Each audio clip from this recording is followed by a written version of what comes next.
unos minutitos más. Y vamos a dar tiempo a que acabe de entrar la gente.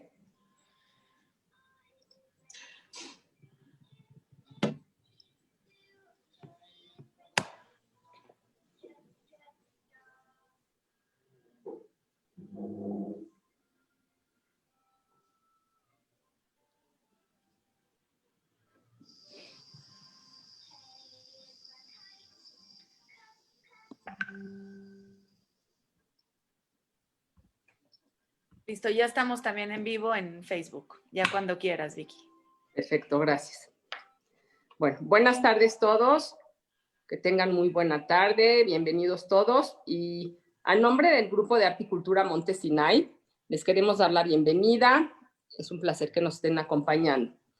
Esta tarde tenemos un enorme placer porque tenemos a dos mujeres maravillosas. Una es Lina Cabli, quien pertenece al Grupo de Arte y Cultura Monte Sinai y que trabaja mucho con nosotros.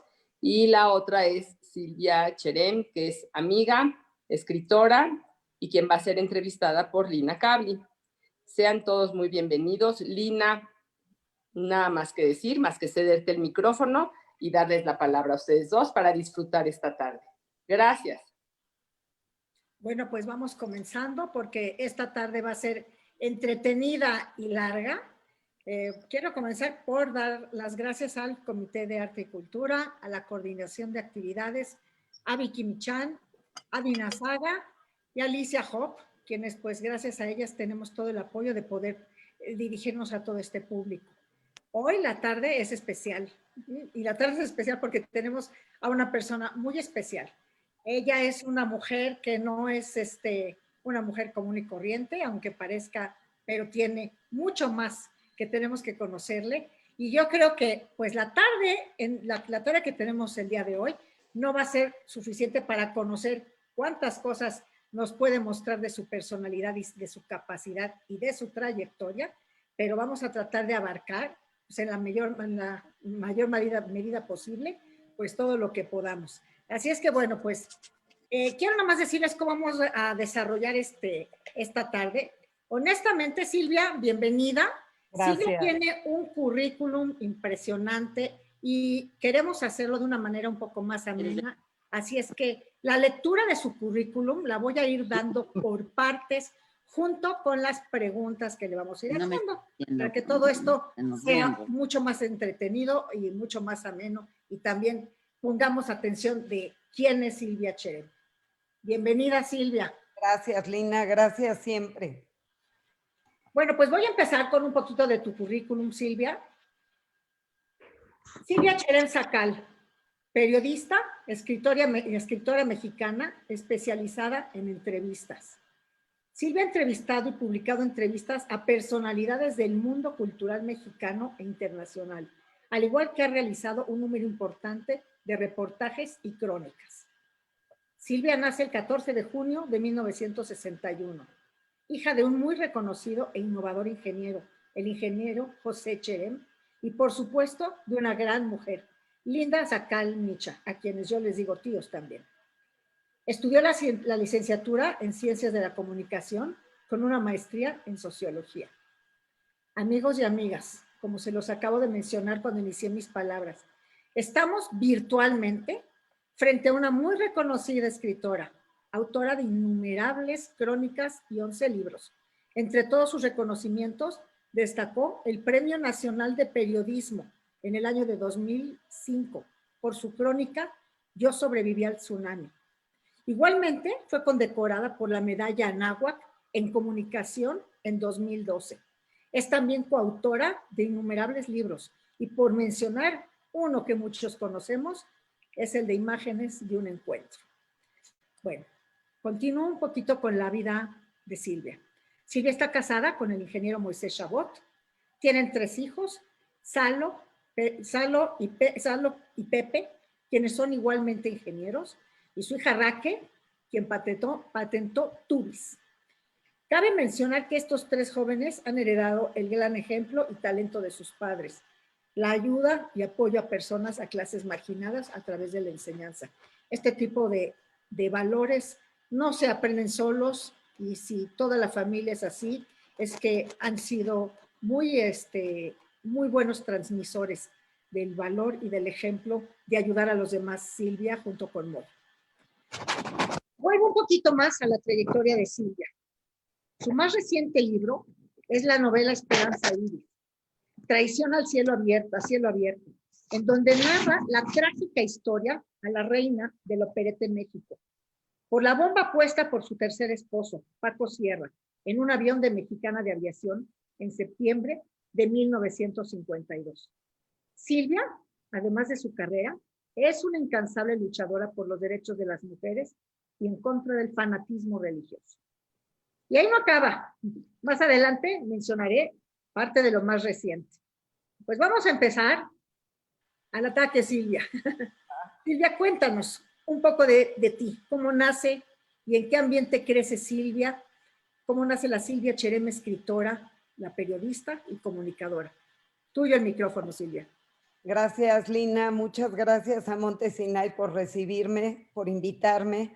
Y bueno, aquí está mi mamá. Me encantaría que estuviera mi papá, que falleció hace 1.5 años, 2 años, que siempre lloraba cada vez que me veía o en presentando un libro o en una conferencia, siempre se le caían, rodaban las lágrimas.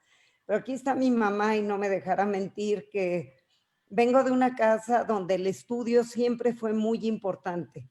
Me estimularon a ser muy buena estudiante y a ser la mejor en la escuela y a echarle ganas. Pero así como digo esto, lo que se esperaba de mí como mujer era que me iba a casar, que iba a tener hijos y que iba a ser felizmente mantenida por un buen marido toda la vida y nada más. Entonces, como yo le digo mucho a mi mamá, me abrieron la puerta muy grande al saber, al conocimiento, pero ello implica también la responsabilidad y la pasión por continuar. Siempre fui muy curiosa desde que era muy chiquita, muy curiosa, muy preguntona y siempre quería conocer más. Entonces era muy difícil que me abrieran la puerta en grande y luego cerrarla. Entonces no me iba a contentar fácil y sé que desafié muchas cosas, muchas reglas, que cuando fui adolescente los volví locos a mis papás y pido una disculpa por ella, pero la verdad es que no podía entender que por ser mujer no pudiera hacer tantas cosas y en algún momento siendo adolescente el hecho de ser mujer y también el hecho de que por ser de la comunidad o por ser judía no pudiera yo convivir tan estrechamente con el mundo de afuera, para mí eran como dos pesadas piedras que quería yo vencer. Y me da mucho gusto que la vida me ha permitido ser muy orgullosamente judía y ser muy orgullosamente mujer y perseguir mis sueños sin que ello sea un impedimento.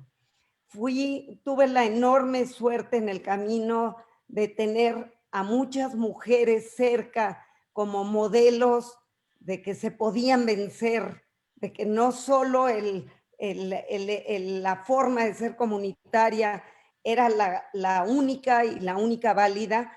Y estos modelos, una de ellas fue, siempre lo digo, o recientemente fui consciente de ello más bien y lo digo, yo empecé a trabajar desde los 14 o 15 años porque era muy buena estudiante y ¿cómo se dice cuando no haces exámenes? Me exentaban. Entonces tenía yo vacaciones desde mayo hasta septiembre y empecé a trabajar en una agencia de viajes con Richard Rubinstein, que fue una mujer que sacó adelante a su familia con la fuerza femenina que ella tenía. O sea, al marido le fue mal y ella empezó con un escritorio afuera de Sears vendiendo campamentos de verano.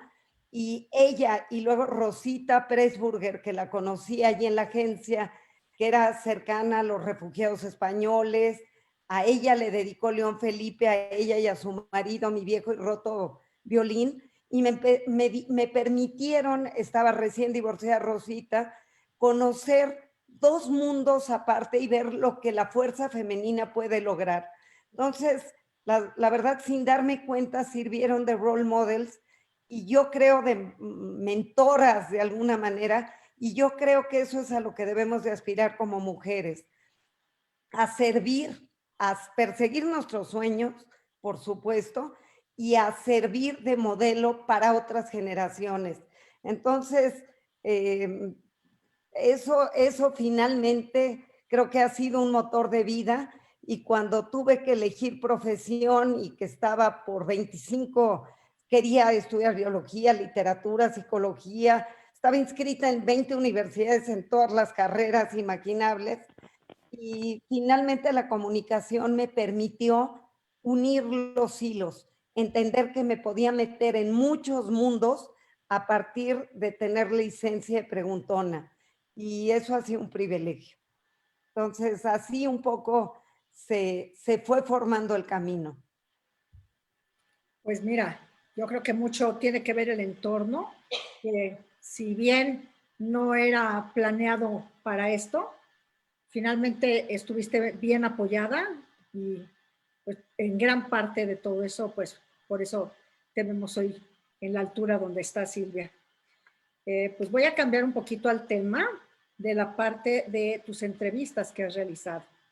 Silvia, no sé a qué horas, de verdad, has realizado tantas entrevistas, porque no todas son ni en esta ciudad ni a la vuelta de la esquina, ¿sí? Tú has entrevistado a personalidades nacionales, internacionales, y voy a mencionar a las que destacan entre muchas otras, porque no podría mencionar a tantas, pero escuchen a quién ha entrevistado: a Shimon Peres, ex primer ministro de Israel; a Nadine Gordimer, premio Nobel de Literatura; a Daniel Barenboim, a David Grossman, Amos Oz, Edgar Keret, Elie Wiesel, Enrique Krause, Elena Poniatowska, Vicente Leñero, Cuauhtémoc Cárdenas y Octavio Paz. Tienes un libro muy interesante llamado Trazos y Revelaciones, que es el producto de estas entrevistas realizadas a los más importantes artistas plásticos también, plásticos mexicanos del siglo XX, como Vicente Rojo, José Luis Cuevas, Leonora Carrington, Joy Laville, Francisco Toledo, Gilberto Aceves Navarro, Manuel Felgueres, Alberto Gironella, Roger Borgunten y Juan Soriano. Entre otras publicaciones, producto de sus entrevistas, destacan también Una vida por la palabra, entrevista a Sergio Ramírez, Al grano, Vida y visión de los fundadores de Bimbo, para la cual entrevistó intensamente a Lorenzo Servitje y su hermano Roberto, su cuñado y Jorge Jorba. Digo, hasta donde yo tuve este conocimiento, el señor Servitje no se dejaba entrevistar por nadie, tú fuiste una de las elegidas por él. Pues ahí te va la pregunta, Silvia. Has realizado una cantidad impresionante de entrevistas de alto nivel, como acabamos de mencionar. Cuéntanos las mejores anécdotas que tú consideres de todo este trabajo, ¿sí? Como esa parte de tu vida.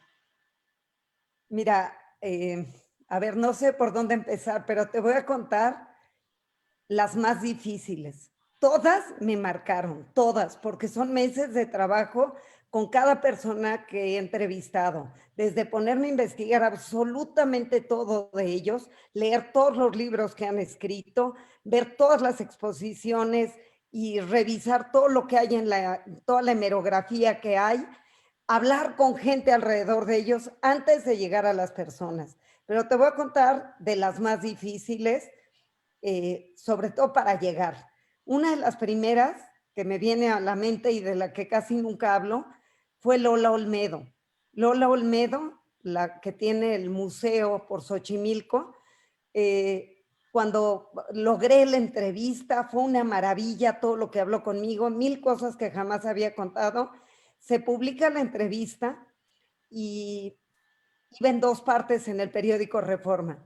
Cuando se publica la primera parte, me hablan uno de los sobrinos, todo el mundo quería quedarse con todo lo de la señora y tenía una cantidad de gente a su alrededor, muchos como sanguijuelas viendo a ver qué le quitaban. Y en la noche, no sé cómo, consiguen mi teléfono y me hablan a decir que de ninguna manera puede salir la entrevista porque está llena de problemas y que la parte segunda no puede salir. Yo no podía hablar al periódico que la parte segunda no podía salir, porque además ya estaba en impresión y porque era ridículo lo que me estaban argumentando. Pero eran unas amenazas terribles, me entró un pánico, pero lo único que yo sí tenía es que Lola Olmedo me firmó en unas hojas que yo le había llevado, donde todavía completamos y mejoramos la entrevista. Me escribió que era la mejor entrevista que había dado en su vida y que estaba feliz. ¿Qué les enfermaba a estos familiares? Que yo hablaba de lo irreverente que era, que hablaba de cómo desafiaba tantas cosas, pero metía algunas palabras que ellos creían que no quedaban en boca de la mujer. Con Octavio Paz, llegar a él fue tremendamente difícil. Tardé más de 1.5 años en lograr la entrevista.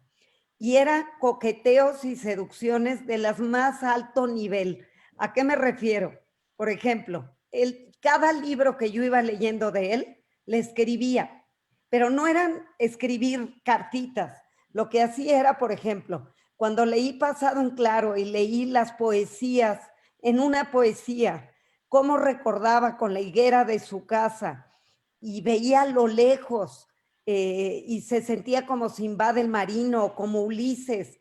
Y es una poesía bellísima donde habla de la higuera de su casa. Fui a buscar a mi tía Reina Yamús, mi tía Reina que hacía unos higos en almíbar maravillosos, y le dije, hazme un frasco enorme lleno de higos en almíbar, decorado, mi tía Reina era la suegra de Shuli, entonces le dije, decorado como decora Shuli, y le voy a poner una tarjeta de liguera de su casa.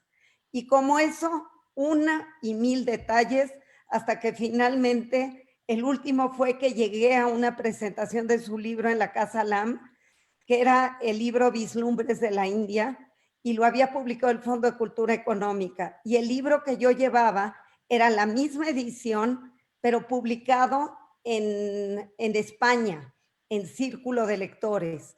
Y entonces él, me acuerdo que le pasaban los libros para firmar y ni volteaba a ver a la persona, firmaba y firmaba. Si alguien le daba, que sucedió, un papel o una servilleta, se los aventaba. Yo no firmo servilletas, yo no soy estrella de cine.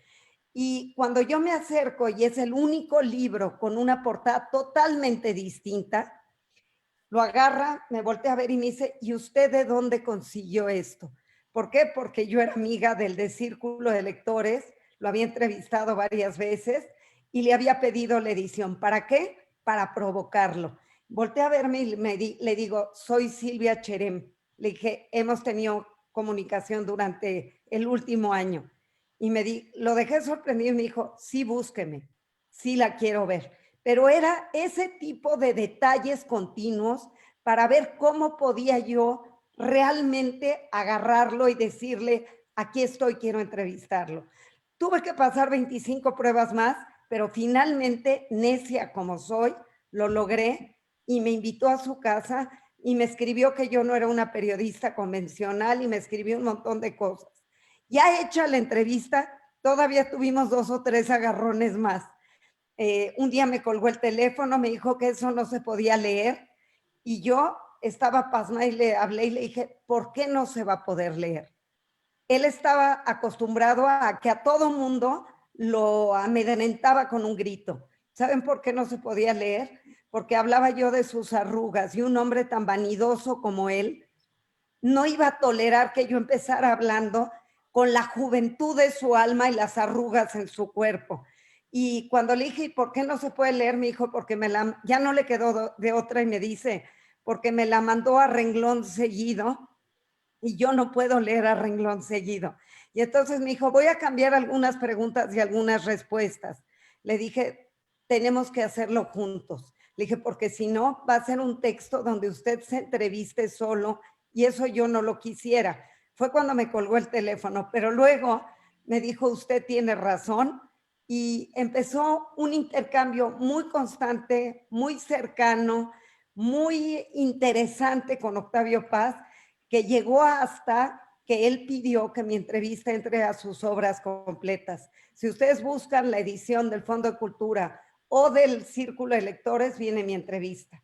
A Leonora Carrington La tuve que perseguir en el Superama de junto a su casa durante semanas y ayudarle a comprar lo que yo no hacía para mi casa, lo hacía con Leonora. Ayudarle a comprar, ella le gustaba comprar todo en chiquitito. A mí si voy al súper me gusta todo en grandotote para no volver.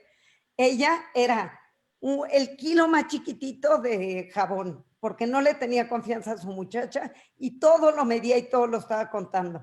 Pues la acompañaba yo. Creo que la única vez que he llegado al aeropuerto, antes de que el avión haya salido de Nueva York, para que se imaginen, fue un día que la acompañé por su hijo al aeropuerto, porque iba a llegar su hijito Pablo. Y yo me imaginaba su hijito Pablo y su hijito Pablo. Bueno, antes de que su hijito Pablo, que era mucho mayor que yo, hubiera salido de Nueva York, nosotros estábamos sentadas en el aeropuerto esperando a Pablo. Con Julio Galán, por ejemplo, tuve que ir muchos viajes a Monterrey. No quería la entrevista, se disfrazaba cada vez que lo iba yo a entrevistar, usaba quién sabe cuántas cosas para que la nota fuera eso. Y cuando yo vi su obra, sabía que mi entrevista se iba a llamar Los secretos del dolor, porque la obra refleja demasiado dolor. Fueron muchos viajes, muchas entrevistas en muchos momentos de estar en Monterrey, tocándole a la puerta a Julio, hasta que finalmente, después de muchos encuentros y después de que yo me fui a Musquis, Coahuila, a entender su origen y a venírselo a contar, fui yo quien le contó los secretos del dolor de su familia y del mismo. Y esa entrevista a Julio Galán, como me abrió las puertas la de Toledo, fue, yo creo que el único recuento importante de la vida de Julio Galán. Gironella, por ejemplo, también fue dificilísimo porque era un loco iracundo. Nos volvimos íntimos amigos, pero Moy me decía, oye, yo no te trato mal y yo no te grito. Y este loco podía hablar de madrugada enojadísimo porque a lo mejor yo no estoy publicando una fotografía donde él estaba con Octavio Paz y con Carlos Fuentes, y que Carlos Fuentes la había mutilado en su libro y había quitado a Quironela. Y me hablaba a gritonear que yo tenía que publicarlo. Y bueno, nos volvimos muy amigos. Shimon Peres, que lo mencionaste, pues llegué yo a entrevistarlo. Fue muy difícil que me dieran el encuentro. Londi Saltiel, a quien adoré, Alejandro Saltiel, me regaló media hora que él tenía con su amigo Shimon. Y cuando yo ya lo voy a entrevistar, resulta que Andrés Ruemer estaba en la televisión filmándolo, estaba tan buena la entrevista que estaba filmando, que no respetó su media hora y se llevó la mía. Y cuando ya me va a tocar entrevistar a Shimon Peres, me dice, solo tengo 5 minutos. Le dije, mire, yo tengo 2 meses o 3 meses leyendo de su vida y estudiando para hacer una semblanza. Le hice una pregunta difícil que lo provocó y le dije, ¿a qué horas nos vemos? Si quiere que yo lo acompañe todo el día hoy en el coche y lo sigo entrevistando, así lo hacemos. Si usted quiere que yo llegue en la noche a la 1 de la mañana que vuelva, a la 1 de la mañana. Si usted quiere que yo vaya y me siente a la espera, pero yo necesito esta entrevista. Pues lo conmoví, llegué a la 1 de la mañana al hotel, estuve de 1 a 4:30 de la mañana, y eso abrió las puertas para poderlo ver muchas veces más. Daniel Barenboim casi me divorcia Moy, porque nos fuimos a Chicago, él era el director de la orquesta de Chicago, acababa de salir el libro donde hablaba del desencuentro de él con Jacqueline Dupré, con la que fue su mujer, que fueron la pareja más impresionante de músicos en su momento, pero a ella le da múltiple esclerosis y los hermanos de Jacqueline cuentan luego, muchos años después, una historia patética de Jacqueline y que fue una película que les súper recomiendo. Y cuando yo ya me voy a entrevistar a Daniel, él tiene pánico que yo saque el tema de Jacqueline, que por supuesto yo quería hablar también de eso. Y me citó en Chicago, lo iba a ver a todas las presentaciones, a todos los ensayos. Acababa el ensayo y me decía, nos vemos mañana, estoy muy cansado. Moy me había acompañado para conocer Chicago. Le dije, 3 días me tardo con la entrevista y luego estamos en Chicago. Al 10º día, con las maletas en la sala de conciertos, me dijo, yo me largo. Si tú te quieres seguir esperando a ver cuándo consigues tu entrevista, hazlo sola. Pues finalmente la logré y fue una gran entrevista, pero como ves, cada una de ellas tiene un montón de trabajo para lograrse atrás. Con don Lorenzo, el libro que escribí de su biografía y luego las 100 rebanadas de sabiduría empresarial, fue dificilísimo.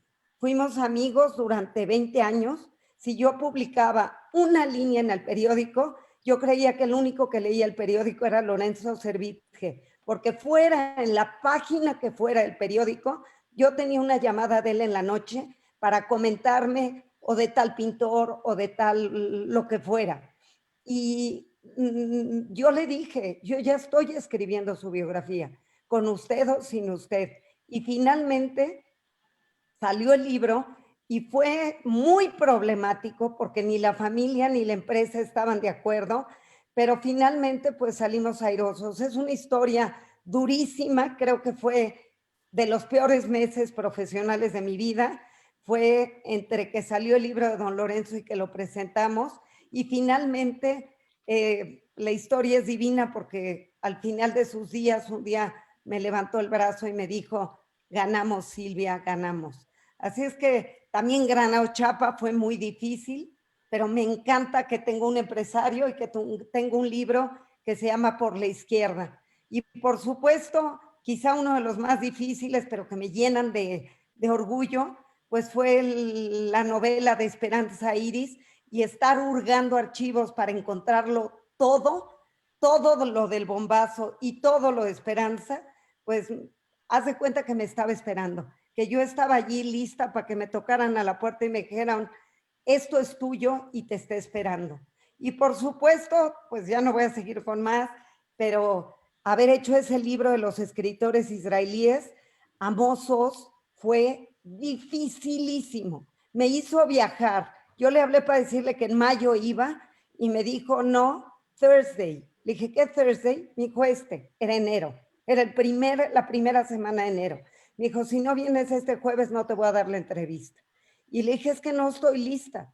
Me dijo, no me importa, este jueves or never. Todavía le hablé del aeropuerto y le dije, está nevando en Israel. Ya me dijeron que el aeropuerto está cerrado. Me dijo, si no vienes este jueves, nunca. Le dije, mi hija está por dar a luz. Thursday or never. Me fui un día a Israel. Volví luego 3 viajes más a entrevistar a los demás. Pero cada historia ha sido tremenda. Por supuesto, hay las que fueron entrañables y mucho más fáciles. Amigos como Aceves Navarro, como Mongunten, como Cuevas, que me estaba esperando, dijo, me regañó, dice, tengo meses y años esperando que me hables. Y dijo, lo que necesito es que vengas, pero ya. Lo difícil era que sacarle a gentes que son tan públicas, pero hasta ellos, si uno hace la tarea, siempre encuentra dónde están los huecos. Ya te hice un recorrido. Pues un excelente recorrido y no cabe duda que nos estás revelando. Leñero, por ejemplo, fue fantástico, meses de trabajo. ¿Sabes cómo fue con Vicente Leñero? Fue compañero de ingeniería civil de mi papá y quería que yo escriba las memorias de la generación. Le dije, sí, pero con una condición. Me dejas hacerte una entrevista larga, importante a ti, de meses de trabajo, y si no, no lo hago. Y me dijo, a ver, hazlo y ya luego vemos. Y pues ya no le quedó de otra más que cumplir conmigo. Te felicito. La verdad es que, como iba a decir hace un momento, dentro de todo lo que nos estás platicando, nos estás revelando un gran secreto tuyo, que es la perseverancia. Si no estás detrás y pegada a la meta que quieres alcanzar, pues probablemente solita no va a llegar nunca. Así es que bueno, por eso has conseguido lo que nos estás platicando esta tarde y bueno, pues mucho más todavía de lo que tienes pues hoy para mostrarnos. como siempre he estado en las entrevistas que me han tocado, el privilegio de hacer, me gusta irle subiendo un poquito el tono a las preguntas. Ahorita vamos a hacer una pregunta que es obligada.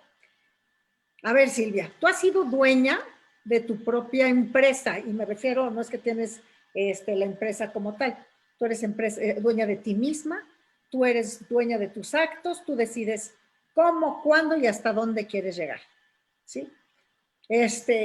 Trabajas de manera independiente, utilizas tus propias reglas y te fincas tus propias metas. Platícanos, por favor, como mujer, ¿sí? Si en este camino has recibido por partes externas algún tipo de discriminación. Como mujer, dices. Como mujer, como judía, lo que te haya tocado a ti en el camino, en tu trayectoria, por favor. La verdad es que en el mundo profesional, nunca. Uno toca las piedras, uno pelea y uno alcanza. Por ahí vi que entró mi amiga Luz Layuz y ella tiene una frase que el que quiere puede y el que quiere puede. Si me preguntas, y me duele decirlo, pero donde hemos, y te digo hemos en plural porque te incluyo, Lina, donde hemos tenido que romper barreras es adentro de las comunidades. ¿Por qué? Porque a las mujeres no quieren darnos la voz o les ha costado mucho trabajo escuchar nuestra voz. Entonces, si yo me remonto, porque retomaste temas de juventud, yo fui una adolescente, como dije, muy rebelde y quería cambiar al mundo. Quería mostrar que podía haber una sociedad con otros valores, con mayor conciencia social, con mayor respeto en todos los sentidos. Y la verdad es que no veía por dónde. Y un día llegó a mi casa un periodiquito de la comunidad que decía, forma tu planilla. Juventud Maguen David, forma tu planilla. Y yo dije, yo ni tenía ningún vínculo con la comunidad, pero me jalé a la que era entonces muy amiga mía y le dije, pues vamos a formar una planilla. A lo mejor el camino no es solo vociferar de todo lo que no nos parece, sino poner manos a la obra y hacer algo. Y me acuerdo que formé una planilla con pura gente desconocida, éramos más de 100 personas, ganamos por supuesto, pero inmediatamente quien era el presidente entonces me dijo, es que una mujer no puede ser presidente. Entonces a mí se me hizo fácil y ahora sí que hasta risa me da, tenía yo 15 años, había un hombre por allí, le dije, ándale, ¿quieres ser tú el presidente? Yo te acompaño en el camino, yo soy la vicepresidenta. Jamás debí haber aceptado eso, pero así fue y eso es lo que hicimos. Y tú sabes que yo he seguido con enormes luchas al interior de la comunidad por cambiar el status quo y por cambiar las reglas del juego. No estoy de acuerdo, creo que las mujeres somos tan inteligentes, tan capaces, tan ambiciosas, con tanta potencial y pasión o con mucho más que cualquier hombre. Así es que yo creo que, como dijo Helen Mirren en una entrevista que le hicieron recientemente, hay que ser feministas, seas del sexo que seas, hay que ser feministas porque una sociedad que respeta a sus mujeres y les permite alcanzar sus sueños es una mucho mejor sociedad para los hombres y para las mujeres. Correcto. Pues mira, Silvia, la pregunta que sigue está muy ligada a esta. No es precisamente la misma, pero va continuada con la parte comunitaria, ¿sí? En esta parte comunitaria, en donde gira la vida y la proyección de cada integrante de la comunidad judía, siendo hombre o sea mujer, tú, al lado de tu profesión, que has sido una abierta e incansable luchadora, respetuosa y responsable de los derechos de las mujeres, sabemos que siempre los has defendido públicamente y siempre has tenido argumentos bien fundamentados, bien documentada, bien estudiada y validada. No sé si pueden silenciar micrófonos. Y bueno, esto, quienes te hemos seguido, quienes hemos estado cerca de ti, estamos muy claros de que no le temes a nada, no temes a ser intimidada, me refiero, ¿sí? Quisiéramos saber, en esta parte, en este trayecto, ¿sí? ¿Cómo vas librando, ¿sí? Esta parte No lo digo como una batalla, porque no es una batalla, pero ¿cómo vas librando esta parte en estos tiempos? ¿Sí? En donde en cualquier espacio, ¿sí? En estos tiempos, el despreciar a una mujer es un modelo que ya no aplica. La verdad, en muchos países mucho más modernos que el nuestro, ¿sí? Ya es algo arcaico y es algo que no existe, ¿sí? Entonces, dolorosamente, aquí sigue sucediendo, ¿sí? Y quienes se resisten, ¿sí? No han medido el daño al progreso social, el progreso que le hacen a las instituciones, el progreso que le hacen al ambiente, el progreso, el ejemplo que dejan en las mismas familias, ¿sí? Porque es algo que se aprende y se hereda, ¿sí? ¿Qué es lo que falta aquí? Lina, todo tiene que ver con educación y valores, pero tiene que ver con las mujeres mismas también. A mí me tocó hace poquito que me entrevistara una joven y me decía, es que te puedo hacer una pregunta muy difícil. Y luego me confesó que de su entorno venía la pregunta y que de alguna manera la mantenían hombres y mujeres. Y me decía, es que muchos creemos que tu lucha por las mujeres es una lucha fanática. Le dije, si fuera la discriminación a un grupo social, ¿también le llamarías fanatismo? ¿También le llamarías fanatismo si hubiera antisemitismo y defiendes los valores? ¿Le llamarías fanatismo? Yo creo que las propias mujeres hemos sido también quienes frenamos el desarrollo de las hijas. Y no hablo yo, pero en general las mujeres tienen miedo al cambio. Las mujeres y los hombres, pero muchas veces quienes más ponen el pie son las mujeres mismas. Y te voy a contar algo que no me da pena contarlo porque sé que se va a reír hoy, pero cuando yo empecé a hacer entrevistas, y me acuerdo una vez que me fui a Guanajuato, Fox era candidato por la gubernatura y siempre he trabajado como freelance. Trabajaba yo en El Economista, publicando toda la parte política, y en El Reforma, publicando las entrevistas culturales. Entonces me fui a Guanajuato, entrevisté a Chávez Morado para el Reforma y entrevisté a todos los candidatos a la gubernatura. Lo hice en Guanajuato y en Michoacán. Mira qué curioso, en Guanajuato, en esa elección el candidato era Fox y en Michoacán el candidato era Felipe Calderón. Los dos fueron presidentes. Y me acuerdo que entrevisté a todos los candidatos, a todos los gremios que pude entrevistar para hacer un muy buen reportaje, a todos los sectores económicos, políticos, todo lo que yo podía. Hacía a veces 30 entrevistas en un día para llegar con las grandes entrevistas de los que aspiraban a ser gobernador. Y me acuerdo que me iba una semana trabajando, como dejaba a mis niños muy chicos en México, trabajaba como loca, a lo mejor 18 horas del día. Y me acuerdo que un día tu mamá, muy querida, mi tía Nelia, a quien adoro, amiga de toda la vida de mi mamá y primas ellas, me dijo, y me atrevo a contarlo porque tú sabes cómo es tu mamá, que ella no anda hablando por detrás de la gente, sino que llega y lo pregunta de frente. Y me dijo, Silvia, dime con quién duermes cuando estás en esos viajes. Y volteé y le dije, a ver, tía, dime con quién duermes cuando te vas a Miami de compras.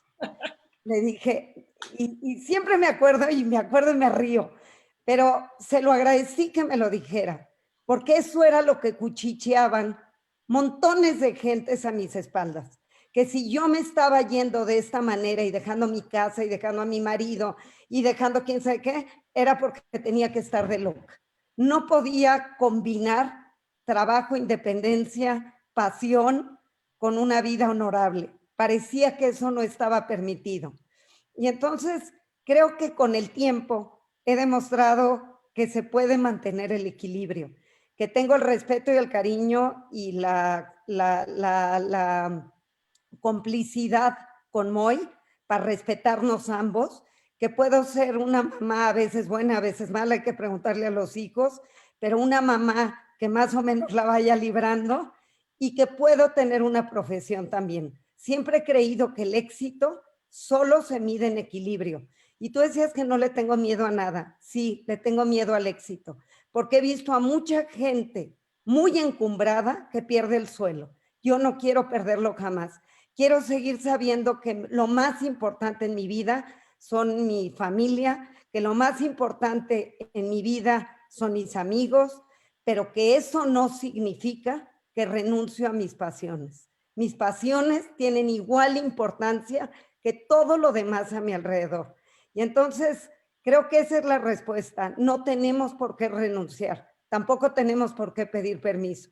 Tenemos que ser fieles a nuestras ambiciones y a nosotras mismas. Y no tenerle miedo a eso. A eso hay que seguir adelante. Pues es un especial bravo por ese miedo al éxito, porque es muy cierto lo que acabas de decir. Pero muchas veces la gente en el camino no se da cuenta en dónde está parada y lo pierde. Y cuando se da cuenta, ya es demasiado tarde. Así es que te felicito por ese concepto que hay que tener presente todos los días, 100%.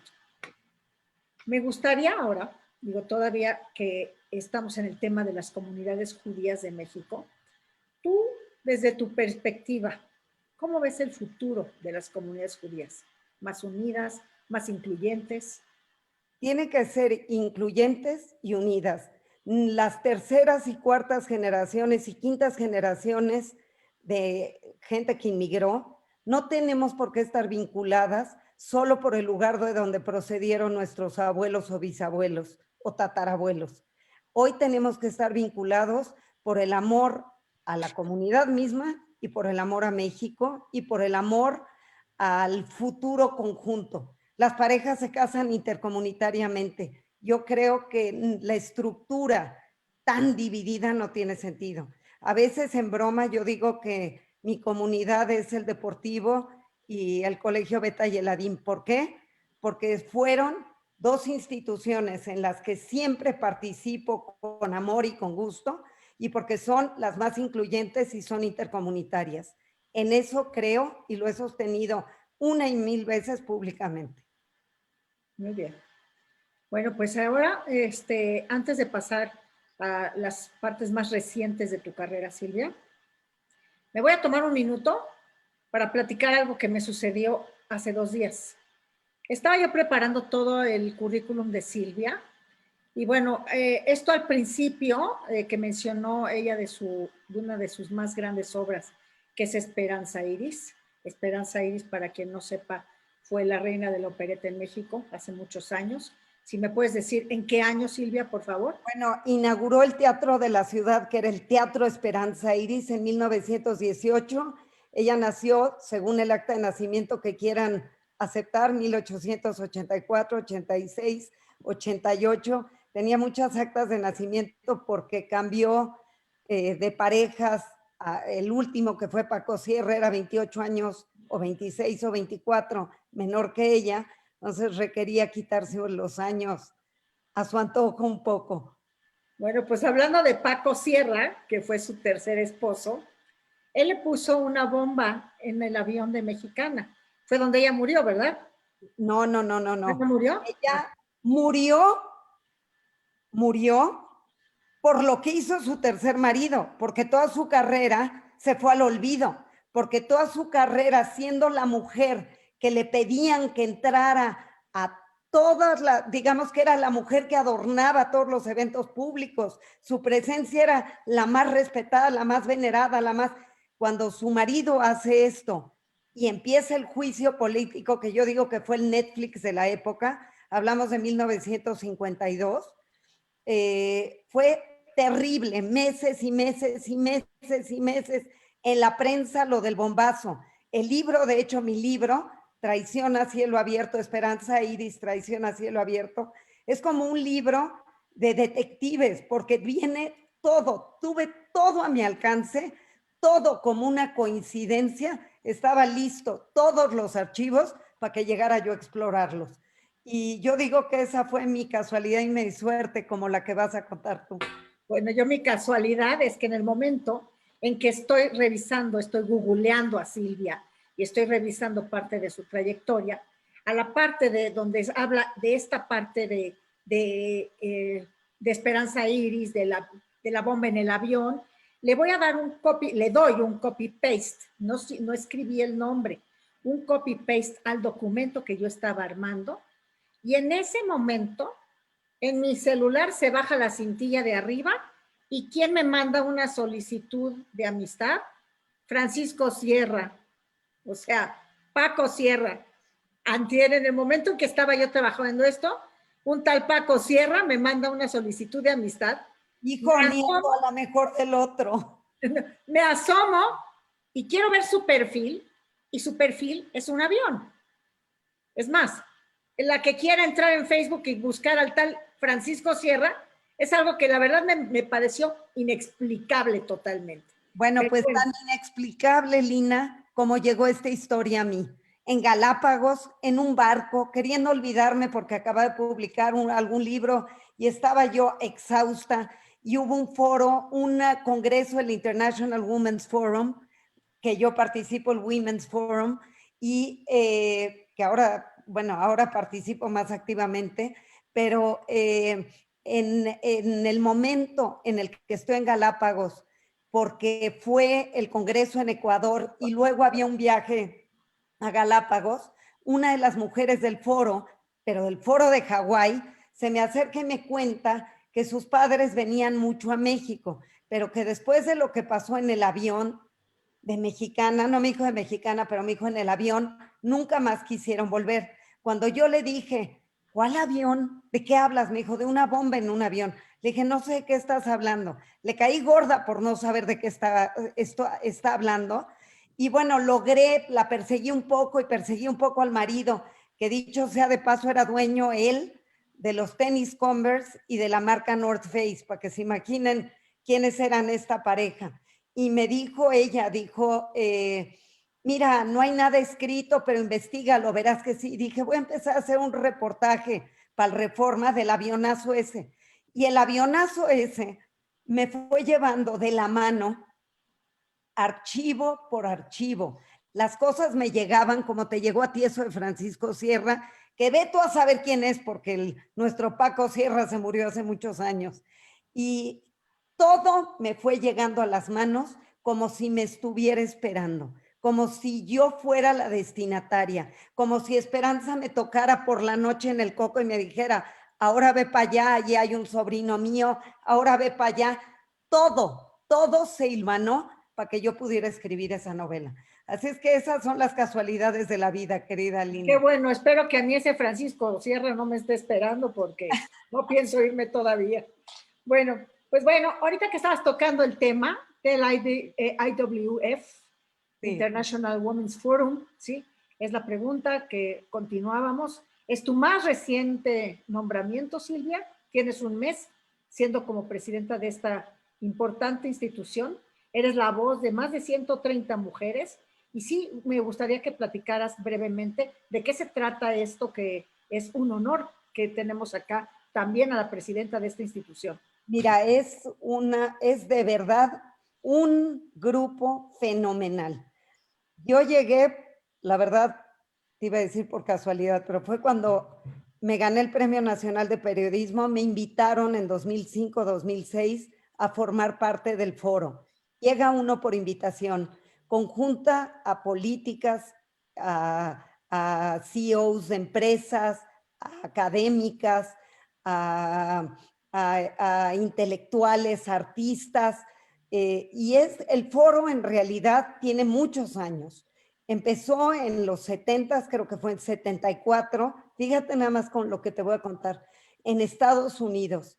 La que lo fundó, que se llama Ellie Guggenheimer, tenía un puesto altísimo en el gobierno de Nueva York y había una reunión en Filadelfia. Llegó a la reunión en Filadelfia y no la dejan entrar porque ese edificio solo entran hombres, 1974. Y las únicas mujeres que entran a ese edificio son sirvientas o mujeres de limpieza. Se puso un uniforme de una mujer de limpieza y llegó así vestida a su junta con el conjunto de hombres que iban a hablar de algún tema político. En ese momento se dio cuenta que esto tenía que cambiar, que las mujeres no tienen por qué ponerse el uniforme de sirvientas para poder acceder ni a un edificio, ni a un puesto, que necesita haber una situación de equidad. Y la verdad es que en el mundo entero hay 33 países que son miembros, y en estos 33 países está desde Hillary Clinton hasta quien se te ocurre como parte del foro. Y somos una hermandad.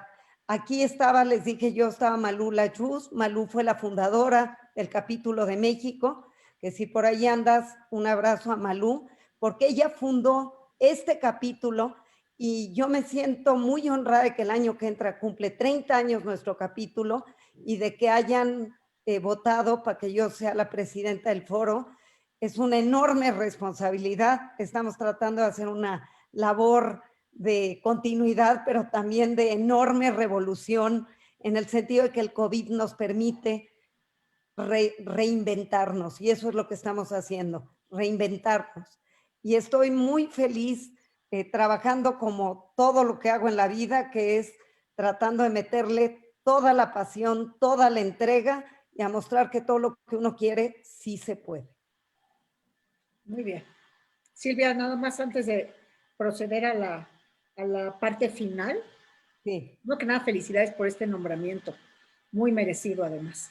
Te quiero decir que hemos recibido en los comentarios aquí en el Zoom una cantidad muy importante y todas son de gente que te manda sus respetos, su admiración, gente que recuerda cuando estabas chica en sus casas, gente que conviviste con ellos. En general, cola cabot para todo lo que has presentado y ese es el sentir de la gente. Gracias. Si hay alguna pregunta, aún pueden escribirla, por favor. Bueno, pues ahí te va. Cualquiera no se avienta a pretender lograr cambios, atreverse, ¿sí? ¿Cómo dar la vuelta al atraso que hay en el país, ¿sí?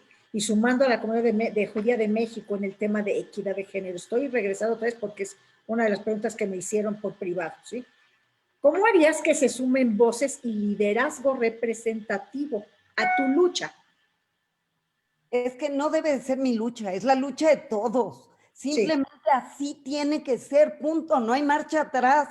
Por nosotras, por nuestras hijas, por nuestras nietas, por las generaciones que vendrán, pero también por nuestros hijos y nuestros nietos. La educación tiene que cambiar.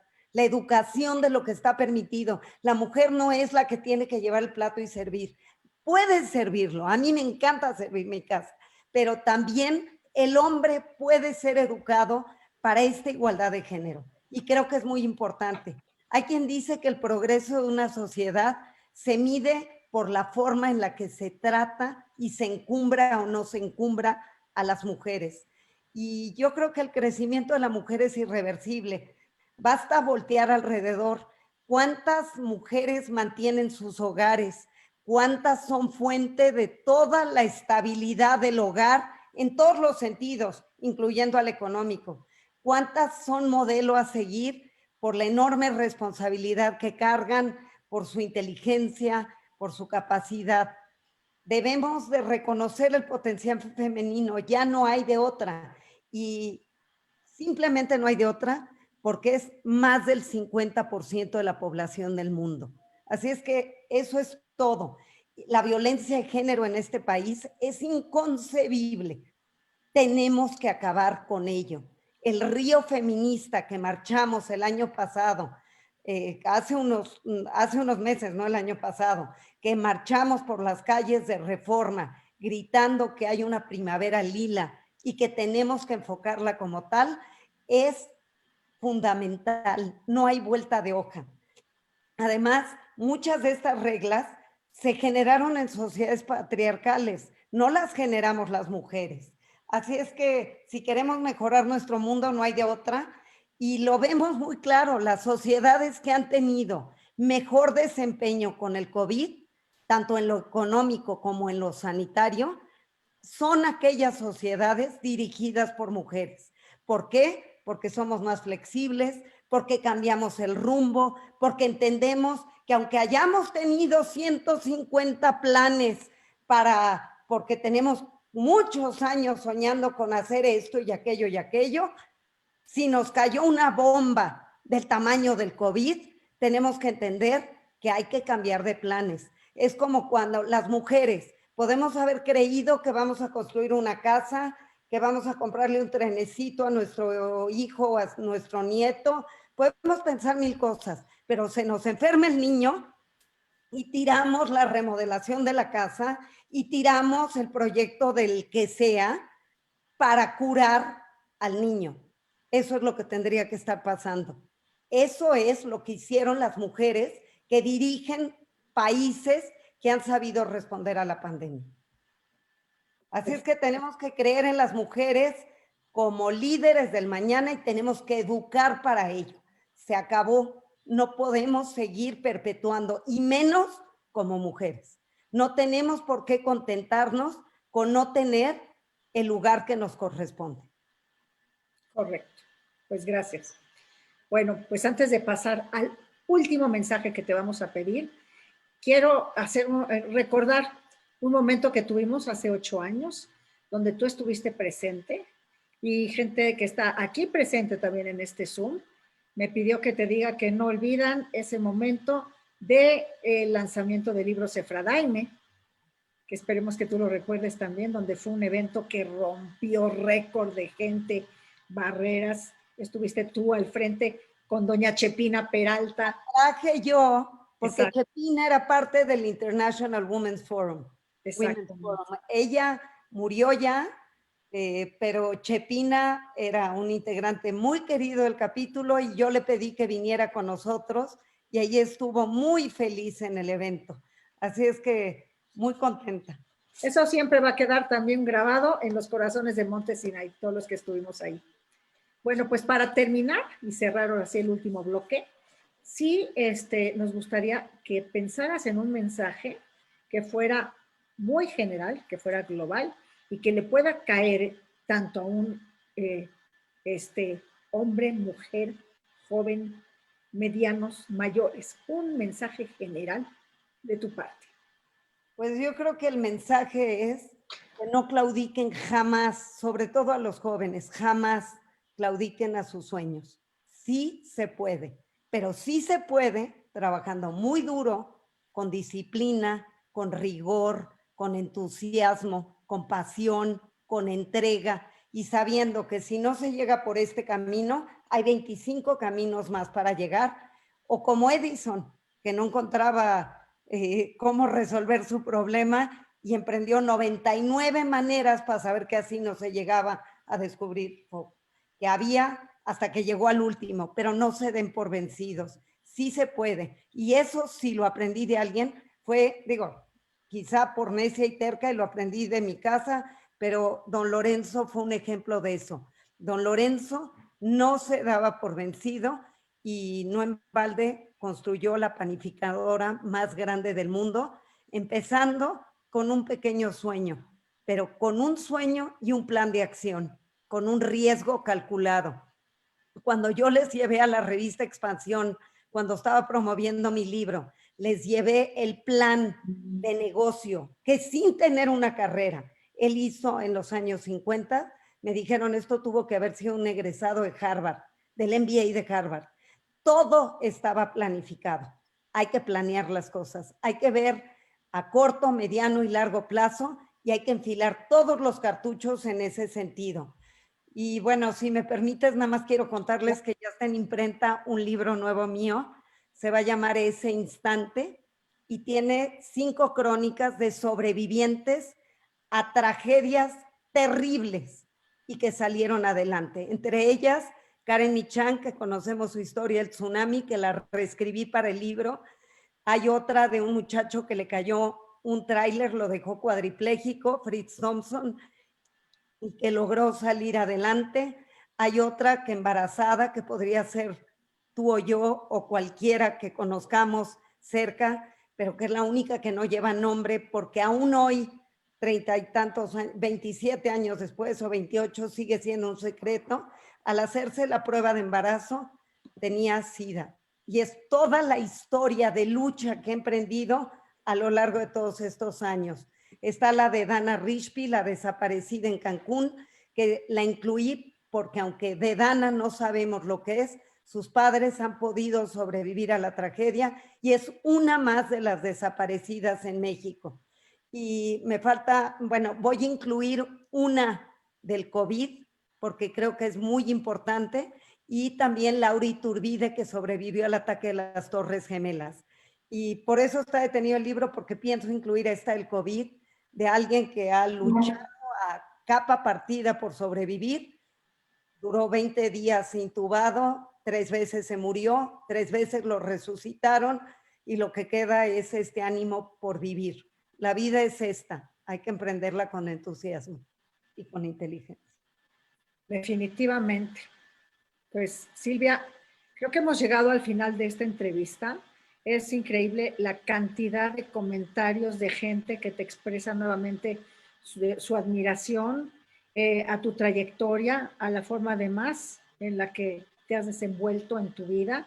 Eres un ejemplo comunitario, eres un ejemplo femenino, eres un ejemplo de muchas personas, y creo que para nosotros el día de hoy, esta tarde, ha sido un privilegio poderte tener, poder escucharte, escuchar tus historias. Y bueno, creo que también es importante darle las gracias a todo el público que nos acompañó esta tarde con esta entrevista tan interesante para Silvia Cherem. Silvia Cherem Sacal es la única y mejor periodista y comunicadora de la comunidad. Silvia Cherem. Gracias, muchas gracias, Silvia, gracias. Un privilegio escucharte. Gracias, gracias a ustedes por haberme invitado. Esperamos verte de nuevo, y gracias a todos, por favor, regresen pronto, tenemos siempre muchas cosas muy interesantes. Vicky, por favor. Gracias. Silvia, yo sí te tengo una última pregunta que se me ocurrió ahorita. ¿Qué se siente estar del otro lado, tú como entrevistadora, ser ahora entrevistada por una experta y por una maravillosa entrevistadora como lo hizo ahorita Lina Cabli contigo? Bueno, hizo lo que se tiene que hacer, que es hacer la tarea. Cuando uno se prepara, yo siempre tengo un nervio tremebundo antes de cualquier encuentro, pero se me va bajando el nervio a los meses de trabajo previo para encontrar cómo hilvanar fino con la persona que yo tenga enfrente. Nunca me presento, jamás en la vida, sin haber estudiado toda su trayectoria. Y ahorita pensé, cuando me preguntabas esto, me acordé de lo que fue cuando yo entrevisté y que había que escribir un libro, que lo hice, a Sergio Ramírez, que es el líder intelectual del sandinismo. Sergio es también premio Alfaguara de novela y premio Cervantes. Y bueno, fue una casualidad que 3 veces fui semifinalista del premio de la Fundación Nuevo Periodismo que convocaba García Márquez, y me invitaron a un curso a Cartagena. Y en ese curso que me tocó con Sergio Ramírez, me impresioné muchísimo con su trayectoria, con su vida. En el aeropuerto había comprado un libro que él había escrito que se llama Adiós muchachos, donde cuenta por qué renuncia al sandinismo y por qué renuncia a la vicepresidencia y por qué renuncia a todo eso. Y me di cuenta que había muchísimo más que contar.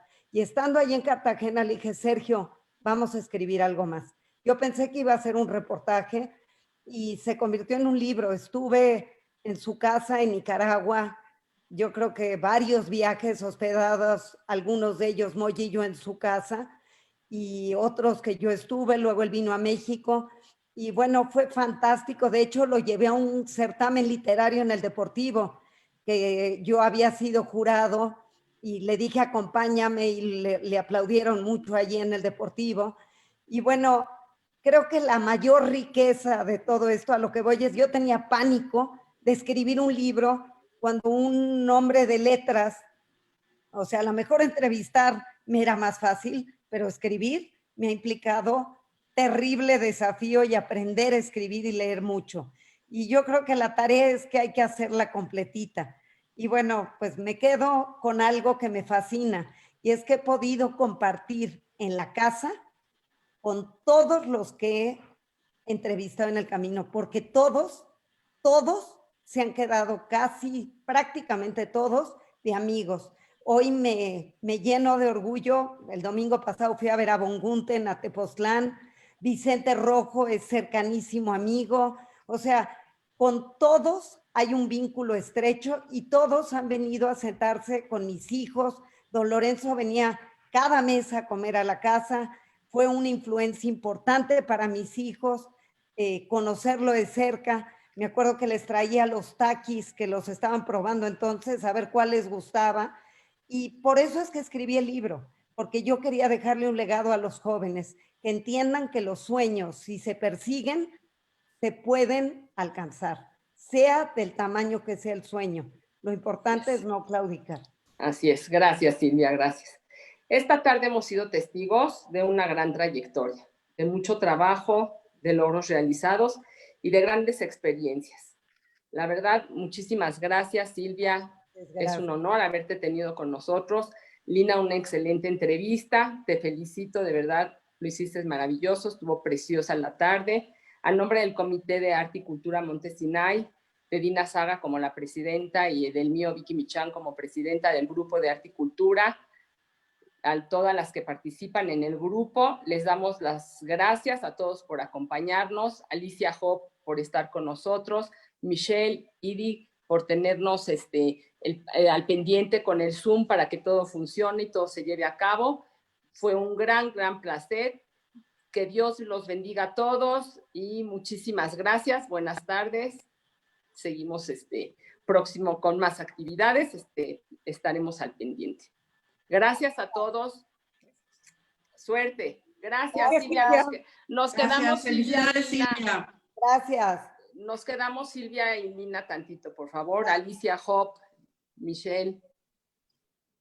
Y a los demás les damos las gracias por su compañía. Te voy a hacer llegar todo lo que se escribió en el chat, Silvia, para que tú tengas la copia de las felicitaciones que se escribieron. Gracias. Okay. Gracias a todos. Sí.